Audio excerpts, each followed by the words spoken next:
It's always a really nice respite to be able to come home to a plant-filled jungle with life outside ticking away in the concrete city. I'm always collecting and propagating plants. It brings me the most joy experimenting with them and seeing how they grow or how I can make them grow. I'm Jane Rose-Lloyd. I'm a horticulturist, a researcher, a plant educator, and I'm also known as Strange Plant Lady from my Instagram. Yes. Growing up with Uma was a special time. I have extremely vivid memories of running around through all the trees and digging holes in the garden, and every spring we'd plant snapdragons and pansies in the wine barrels.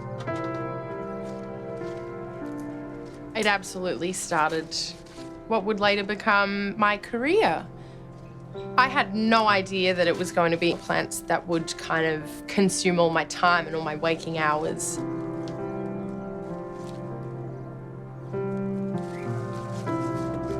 One of my most favourite things to say to people every now and again is that there is no such thing as an indoor plant, and you see this look come across people's faces where they have a brief moment of confusion and then they really start chewing on the thought, and you get the furrowed brow and you can hear the cogs going while they kind of chew it over, and suddenly they have this realisation that without us, plants would only ever exist outdoors. And the beauty of that is that we have a number of climate areas in the world that translate quite well and quite loosely into the conditions that people have within their homes, which means that a lot of plants translate really well into indoor plants and a lot of plants don't. And then there are other plants that we can play with and we can test out as indoor plants and see how well they go. A lot of the time they turn out to be a success.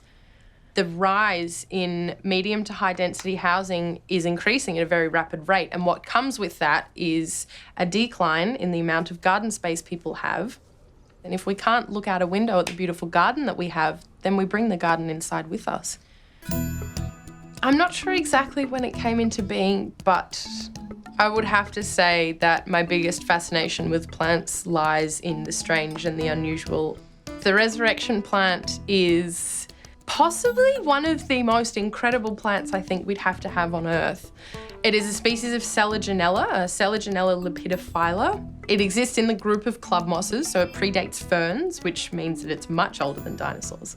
And sometimes it might go a year or more without experiencing rain. In less than 48 hours of not experiencing any kind of moisture, it turns itself off. It switches off all of its photosynthesis mechanisms.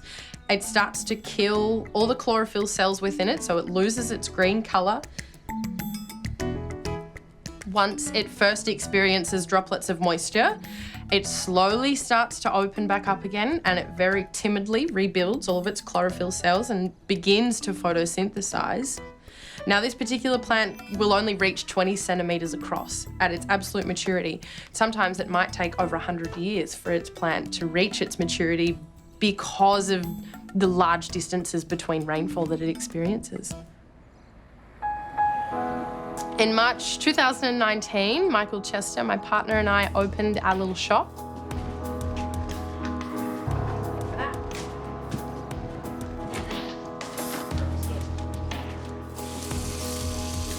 Do you get much sun? Yeah, heaps.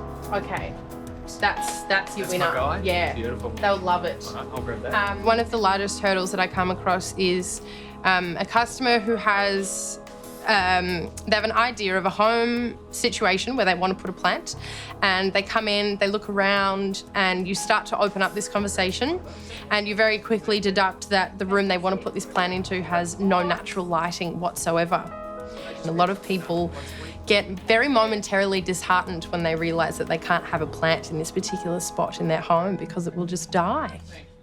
Pleasure. We had an exhibition here in Schoolhouse Studios that was hosted, or I should say curated, by Michael and myself.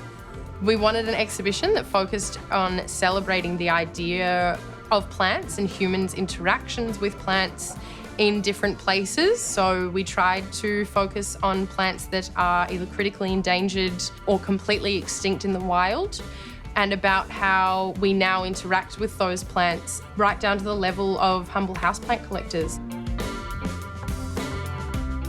Our little tiny shop is kind of just the beginning of the ideas that we have.